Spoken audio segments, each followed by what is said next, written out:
Hey everybody, this is Josh, and welcome to the Everything Paranormal Show. And today we're going to be discussing about why there are so many spirits. If you're out there in the chat, I'd love to hear you tonight, so be sure to speak up.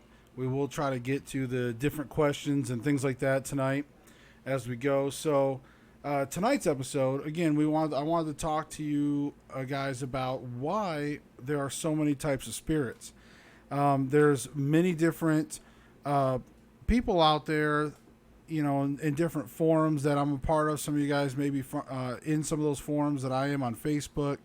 But there's a lot of people talking about like dark shadows and, just sort of these evil looking ghosts or, spirit orbs, all these different things. But why are there so many different spirits? You hear a lot of different descriptions. You hear a lot of different things about, just really, just so many different stories. So, and I think that there's also could possibly be a lot of misconception out there about what exactly is haunting us. So, for example, I'm sure many of you guys have seen a lot of the paranormal shows, or like I said, if you've ever done your own investigations, like my wife and I have in the past as well, there's you do see certain patterns and things like that, but there's so many locations out there, so many stories of hauntings, and again, a lot of times you'll get clients that will say things like, "Oh, hey, I got this dark shadow. I'm seeing this. I'm seeing that," or, I'm getting scratched and bit. I'm hearing growling and things like that. And of course, a lot of those are red flags for demonic activity. But one of the things that we're going to cover today is sort of, why there's so many evil spirits, but where does that originate from? Because to really understand the paranormal world, you have to kind of look at some of the resources available. Okay. And again, it's a combination of experience, field work, research, reading, lots of study. But I'm going to show you guys what's next. Or you can see here, this is the like a example of a dark shadow. For example, you can see here with my mouse. This is like a classic dark shadow. This is not one of my pictures. I took it off the internet, but I wanted to show you guys an example of a dark shadow. But again, this is just one of many descriptions of different things. You hear about creatures that are super tall. You hear about alien-like creatures. There is all kinds of different things out there.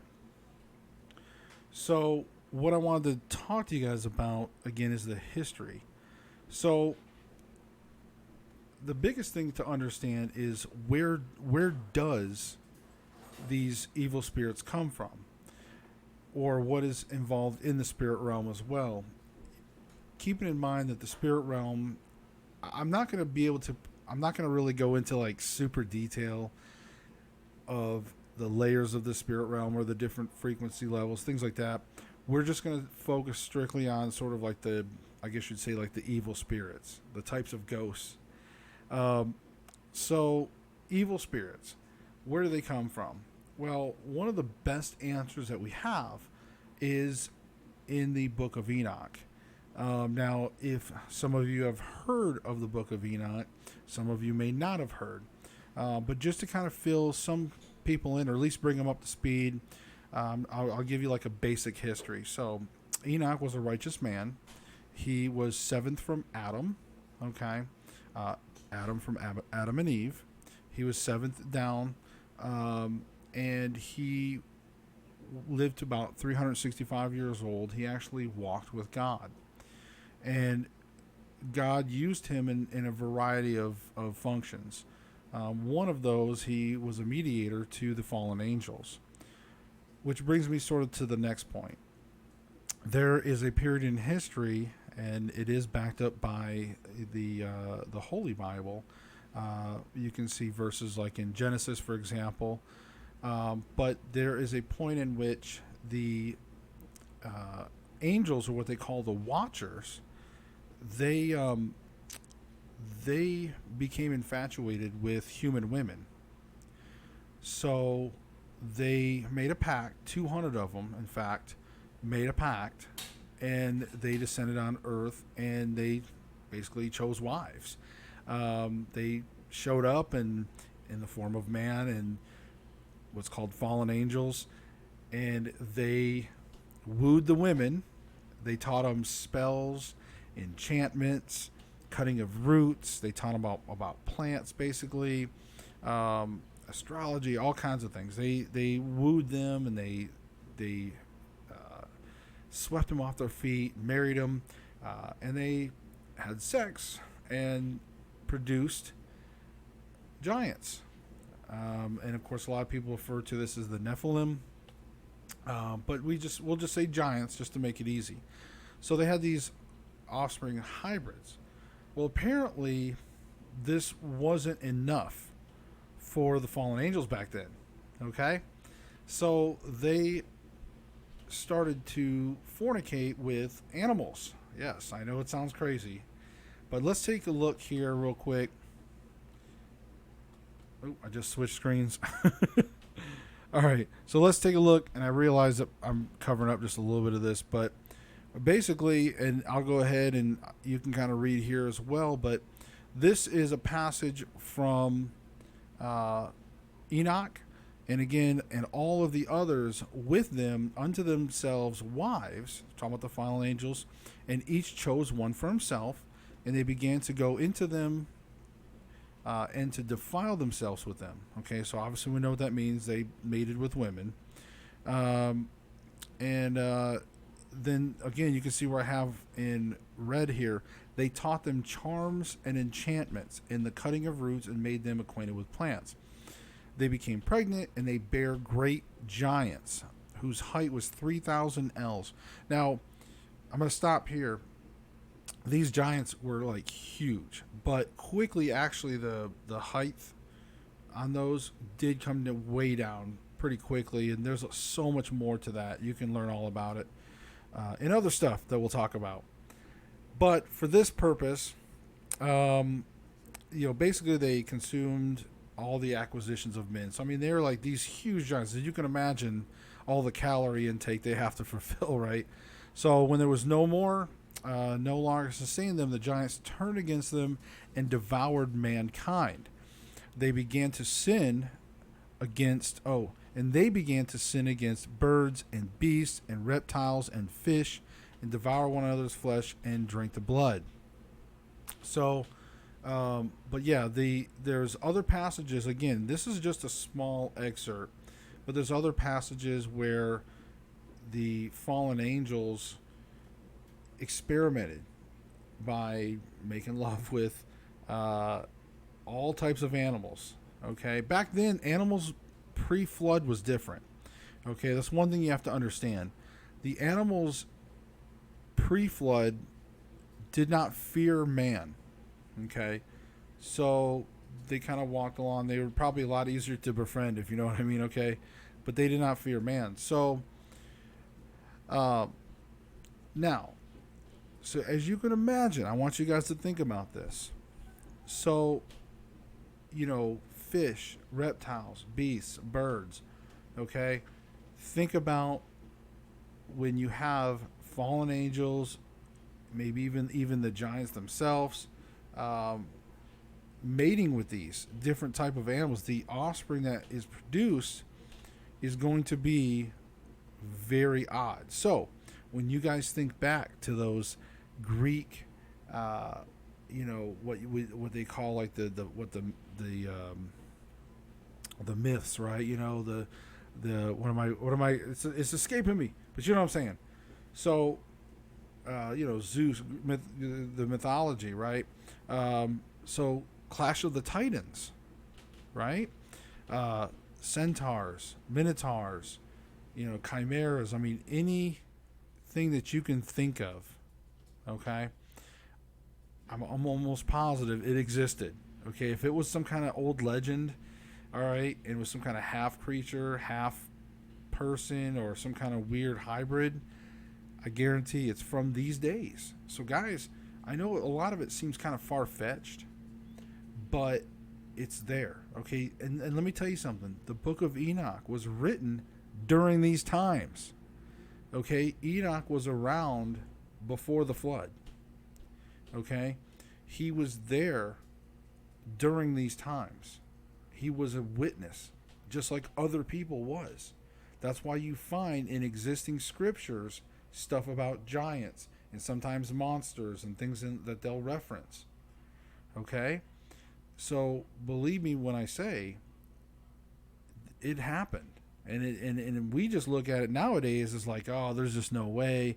You know, we see just dogs and cats and horses and pigs and, you know, just the normal animals. You know, we see some things that are scary sometimes, but it all seems fairly normal compared to these tall tales of the old days. And we think, well, maybe these guys, you know, maybe their imaginations ran wild and, you know, they misunderstood nature and they just was like, oh, this like elephant was like this tall giant creature or something. But guys, it wasn't like that. These guys were not stupid. They, in fact, many of the fundamentals from these authors back then, we still use a lot of these fundamentals to this day. They understand these things. So back to what we're talking about. So guys, think about all of these abominations, okay? Now, one of the punishments, okay, and I don't think I'm kicking myself in the butt, but I did not put it on a slide, okay, is one of the things you have to understand is God found out about this, right? Well, because he knows everything anyways. But he basically handed down a sentence. To make a long story short, again, you can read about it yourself if you read the Book of Enoch. But God handed down a sentence. And there's all kinds of things in the sentence. One of the punishments was that these creatures, the giants, everything, basically these sons and daughters of these fallen angels were going to basically turn and kill on each other, okay, until they're all dead.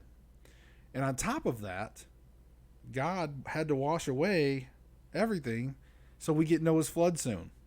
Okay, guys, this is what sparked Noah's flood. Okay, all of the just abominations that came down, that fallen angels had dirtied the gene pool. It wasn't just man and animals and the stuff that God created. This was a mess. Beasts and all, I mean, monsters out there. Again, this is, and on top of that, so this is why I always say that if there was ever any truth to like a Middle Earth, where you had mankind running around with swords and breastplate armor, and there were sorcerers and witchcraft, and giant monsters and stuff, this would be the time. This is the time when this would occur. This could be, or most likely was, the real life Lord of the Ring type stuff. Okay? Again, look right there in the red. They were taught charms and enchantments. Okay? The cutting of roots. And also in other passages, there are certain angels talked about how to release those charms and how to do other, like, bind things. And I'm telling you, so it's very, very plausible that this is the beginning of witchcraft and stuff, by the way. Like things like this, when you have these charms and enchantments, I mean, a lot of this stuff did end up surviving throughout. When the flood came, it got rid of most of the abominations. Now, as you may read about, some of you may or may not know, but there's in the Holy Bible, there's stories like in Joshua, who was leading the Israel. He was leading the people of Israel after Moses died, and he was really like a giant killer. He was going in and taking out these tribes of giants and all kinds of stuff. So anyways, back to what we're talking about. See, I get caught up in all this. It's really exciting. I mean, it's a really scary and crazy time in human history. It really is. And this is not just from like one person. There was other people documenting these things. Okay? And you can see in other cultures, like I said, don't take my word for it. Okay? Don't take my word for it. Go out and read this for yourself. Okay? But how many times have you guys seen other documentaries where there was these hieroglyphics and stuff that have like half fish people and half this, and these weird mixture of like these animal type human beings? All right? There may be some truth to that, guys. Again, this all goes to this time frame. Okay? So, we're getting there, okay? I know you guys were here about spirits, but this is important. So, again, part of that punishment, God said that when those abominations, basically, when the giants and everything dies, their spirits will be bound to earth for eternity and shall be forever known as evil spirits. Okay? See, this is where we come around to the paranormal world. See, you have to understand, you have to research and learn where a lot of this stuff comes from. Okay? See, it's easy for people to say, oh, well, so-and-so died at this house. And, like if you go to a house and you go to, and you research the history of a house, I mean, if that house has been around a long time, your chances are you're going to find somebody that passed away. And you could easily say, oh, well, that person loved this house, and, their neighbors said that they were kind of a grumpy person, and they're probably not happy with you remodeling the house, and blah, blah, blah, and that's the ghost you're experiencing. I mean, you can do that, but chances are a majority of people are not in the spirit realm. I'm sorry. I know it might blow some of y'all's minds. Maybe, you're experiencing a little bit of cognitive dissonance right now. But a huge majority of human spirit / souls move on to another step, whether it's in a holding area, like a spirit realm, or whether it's, up to possibly heaven. But there is a small percentage of human spirits that I believe don't go into the light. Again, it's few and far between, but I do think we do find some of that examples.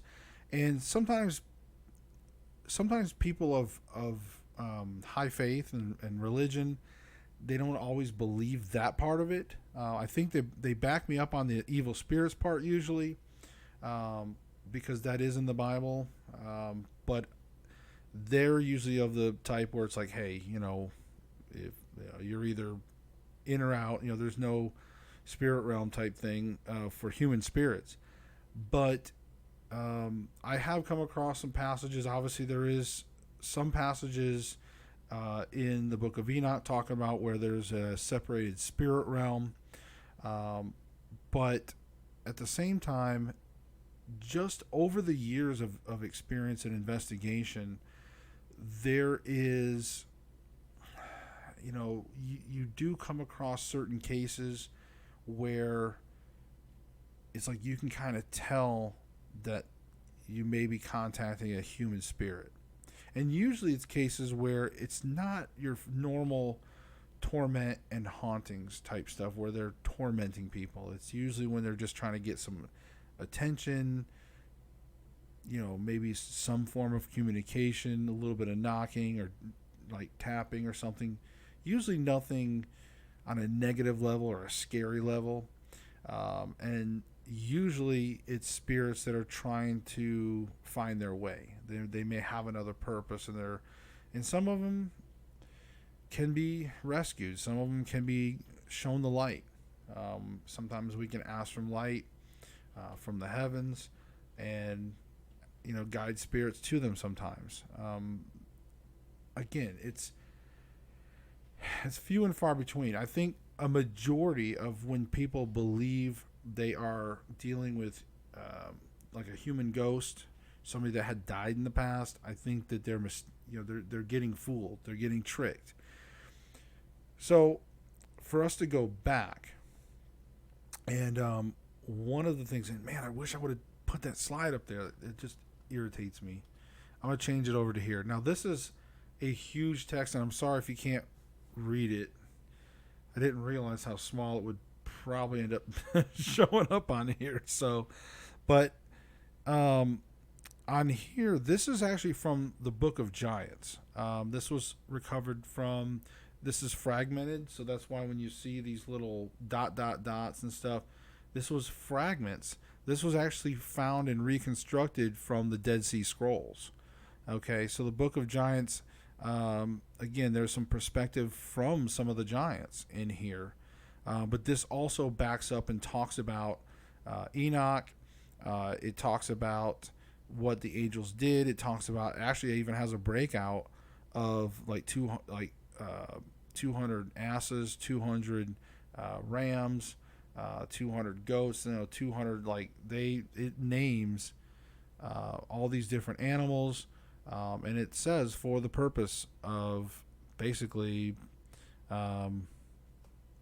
fornication and stuff. So, and then of course the outcome of all that corruption was violence and perversion, and just, again, not the best times back then. So,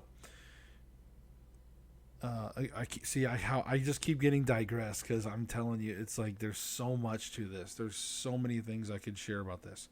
And when you're live, trust me, if this was all edited and made pretty and made into a video, but I like to be live in case you guys have some comments that you need out there, some questions and things like that. So feel free to speak up along the way. So, part of the sentence imposed about all of these abominations being bound to earth for eternity, and part of it was, it even says, God said that they will attack and torment and cause sorrow among men. So it tells you right there, okay? It tells you right there what the spirit world is. It's telling you that these evil spirits are going to torment and cause sorrow to mankind. Okay? I mean, how awesome is that? That it tells you that. So, looking at the big picture, of course, it makes sense when you think about it. Now, when you say, well, okay, so all these types of spirits. Now, I want you to also think about this. This is the important part. This is what really this whole video is going to come down to. But think about this. The different types of spirits. I mean, look at all the different abominations. Okay? Now, the giants, when the fallen angels mated with human women, they created giants. There was a intelligence level. The giants actually, now when I say giants, think about on average. Now, yeah, when they first started out, they were huge. Like Jack and the Beanstalk, kind of huge at first. But on average, they quickly went down to a range of really 13 to 20 feet roughly. So in that ballpark. They varied. There was a lot of 13-foot, tribes, 16-foot. I think the Chicago Natural Museum of History has a 16-foot skeleton. So they're out there. But there was tribes. There was a level of intelligence to these giants. Again, we're talking about angels mixed with humans. So there was a level of intelligence to these giants. Now, to all the other abominations from the fallen angels that were fornicating with animals, okay, yes, there is a level of intelligence to those creatures. However, they're still going to have animalistic behaviors, okay? So now, guys, if you put 2 and 2 together, or 2 and all this other stuff together, all right, think about it. All these different spirits that we've been experiencing, okay, this is the product of those abominations that when they were all killed, either when they killed each other or the flood, or even right after the flood, some of the remaining giants and a few of the abominations, those spirits are haunting us to this day. We're talking thousands of years, right? the flood was what, about 4,000 years ago, roughly. So thousands of years that these spirits have been hanging around, tormenting us, learning, manipulating. Now, does that mean that it's easy for them? No. I think if it was easy for them, and I've said this before, if it was easy for them, we'd have like hauntings all the time. There'd be like ghosts knocking on the doors all the time and banging stuff, you know. I do believe, yes, it's still very much energy based. The spirit realm was energy based. You know, they have to drain some batteries and produce some energy, and there's some effort and there's some work that they still have to do to try to cross that plane. But for the most part, many of these abominations are haunted. That's why some of these spirits, like some of these dark shadows, why do you think some of these ghosts and spirits don't necessarily have this human type form, you know, or they have this very demonic type form? See, people usually think that demons are just strictly Satan's, like, fallen angels or something, but not necessarily. All these evil spirits technically are demons. It doesn't mean that all of them are going to do possession.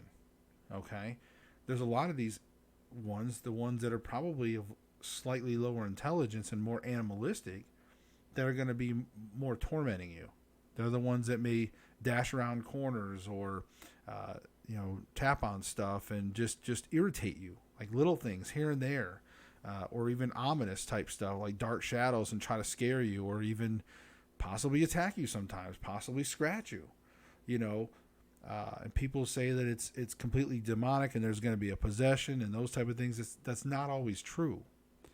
Now, yes, there's going to be the demons that can possess. Those are probably going to be, again, either possibly spirits of fallen. A lot of the fallen angels, though, were imprisoned. Versus kind of roaming around the spirit realms. Now, the devil himself is still kind of roaming around, and you get evidence of that even in the book of Job, where, you know, he kind of goes kind of to and from. So he's still out there, and he's still obviously doing his master plan of trying to destroy the human race before he meet his judgment. You know, because he knows he's going to lose. Satan already knows this. He knows he's going to lose. He's just trying to cause as much destruction and as much hurt as he can back toward God as before he is before those final days, basically. So, but back to all those spirits. So yeah, guys, if you really honestly think about it, okay, all those different spirits. I mean, think about it. You know. And if you look at the text, if you look at the scriptures, things that were written back then, okay? And I don't want you guys to get the wrong idea. Believe me, when I talk about the Book of Enoch or even the Book of Giants, people start thinking I'm some kind of heathen. And of course, there's many people in the paranormal world that have walked away from God, or just sort of like, you know, they kind of put that aside. But again, I'm not trying to preach to you guys. But I have found one thing, and I think I've said this before, and I'm going to probably continue to say it, but through my research and those type of things, I never started out trying to prove paranormal exists and line it up with the Bible, because in all honesty, I mean, I don't go to church. I hadn't picked up a Bible in years, and I did investigations and those type of things. But in these last really few years, I've intensified my research. I picked up the Bible again because that's where my research led me. So believe it or not, guys, again, I'm not trying to preach, but I would just say this. For those of you serious about investigating paranormal, take a moment, read the Book of Enoch. Okay? It's going to fill a lot of answers in for you, especially that first section, the story of the fallen angels. But guys, there's so many cool things that you can learn in there. Portals. Did you know that there's a whole area before God's throne? The walls have these portals that are like outlined in fire with these tessellated crystal floors and stuff. It's amazing. And then there's this large portal to God's throne. It's truly some awesome, cool stuff when you want to get in, if you really get into it. And you won't find that in some of these churches. I'm sorry, but you have to read it for yourself. That's the point of this. The Book of Enoch was canon. It was canonical with the rest of the Bible up until about 500 years ago. Okay? And then it was mysteriously removed, I believe, due to, satanic influences. Okay? Because the Book of Enoch directly hurts Satan's lies. So once Satan was able to get the Book of Enoch removed from the Bible, again, now we have people that don't have answers. Think about it. If you read the Book of Enoch, it fits right in with the Bible. The Bible backs it up. It mentions Enoch favorably. It backs up Genesis, backs up this. Okay? There's other verses that will quote Enoch. All right? The apostles, Jesus. So, guys, seek the truth. Okay? Seek the truth. Read the Book of Enoch for yourself if you haven't. Check out the Book of John. It's a little tough when it's fragmented, but check it out. And then do me a favor. Read, just read the Bible. Okay? For yourself. Because if you are seriously into paranormal, check it out. I mean, you don't have to tell anybody if you're worried about your other friends or something. If they like, oh my God, I can't believe you. Like, why are you doing that? Like, don't get pressured. If you have to, like I said, there's even on your phone, I've got an app that has all the different, or a bunch of different versions. It's called like One Bible or something. And it's got your King James Version, which is like your standard. It's got your American, your English, and some of them, it's like you kind of look at these, and it's like they're definitely adding things to some of the words. But even just like your English standard version, it's just good to look at a few different ones. Look at the King James and look at a few different ones, so that way you can kind of get a gist of, like, there's an example, and I can't remember exactly. I don't remember if it's in Psalms, but there was something, and it said something about seas and floods. And it was in the middle of a passage. So again, but I just remember when I heard the word floods, the conspiracy person inside of me said, whoa, floods with a plural.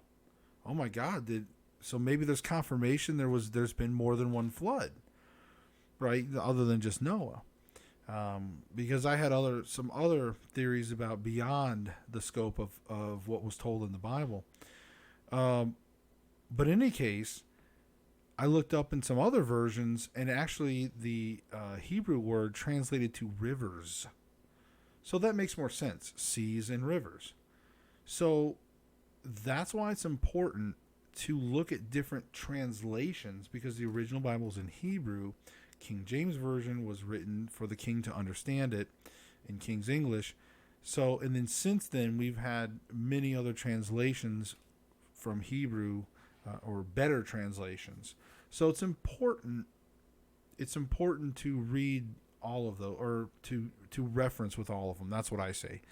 You can read the King James Version, because that still pretty much is the main standard still, but have the other versions to reference some of those passages, so that way, just like me, when that light bulb goes off or that flag goes off, you're like, wait, what? Conspiracy. And then you can kind of look through and go, oh, okay, well, that makes more sense. So again, that's my biggest thing to you guys. So, but I wanted to let you guys know that I didn't start out trying to line things up the Bible with paranormal, but the more I started looking at again, these things, it led everything, and then I was able to kind of start piecing the big pictures together for the most part, and it has brought me closer to God. It's brought me back into the world of Jesus Christ and God, and I had gotten away from that. So, anyways, I don't want to get too preachy, because I know you guys kind of, there's a lot of you out there in the paranormal world that kind of dismiss religion and stuff, and I know a lot of it has to do with the churches and their attitude, and there's a lot more to it, I know. But again, for yourself, if you want to really learn about these things, you'll be surprised at what you can find in the Book of Enoch and even in the Bible, and how they kind of go together throughout, and it just helps give you that better understanding of everything. So anyways, I think that's mostly about it tonight. It's not going to be a huge, long, I don't think hour-long episode. I don't see a lot of chat tonight. So apparently all of you either didn't get the message, or you don't like my show, or something. I don't know. So I'm just going to keep doing it, man. I'm just going to keep spitting it out there. I'm going to keep trying to put, my theories out there and the truth out there. Hopefully you guys will share it. Hopefully you guys will come back around and communicate with me. Maybe it's just the night that I've been doing it on. I typically only have like Thursday nights available. If I had more of a Friday night or Saturday night, something maybe you guys are more available or something, that'd be cool. Maybe someday that'll happen. But until then, like I said, guys, please keep checking in. Please keep being interactive. I really enjoy doing this for you guys. If there's other subjects you guys want me to talk about, by all means, definitely let me know about it. But other than that, man, I've really enjoyed tonight talking with you guys about all these different types of spirits. So remember that. Remember where these spirits all came from, and how that makes sense, right? It does to me. Think about it. Like all these abominations and these different types, these animalistic ones and giants, and we're sitting there seeing all these things from clients saying, and they're telling us one thing, and then all of a sudden we get some investigator come in and just say, oh well, there was some grumpy guy that died here, and blah. That doesn't make sense. It doesn't line up with what a human ghost would even do. So again, guys, just some food for thought. And we'll see you in the next video, guys. All right. So I appreciate it.